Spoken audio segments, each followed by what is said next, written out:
How to create Binance account in app. So basically, if you want to create a Binance account in the app, it is very simple to do so as well. You can simply open the Binance app, and right there you can see sign up or login button. Once you go over there, you can see a couple of options.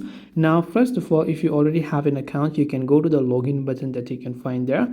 But since in this case you do not have an account, you can go to this email or phone number section right there, and all you have to do is simply make sure to enter the email address and the phone number that you want to use for your Binance account. So just be it whatever, right? Once done, you can just tap the next option, and next step is it will send a verification code to the email. So if you provided the email, it will send verification code to the email. If you provided a phone number, it will send the verification code to your phone number.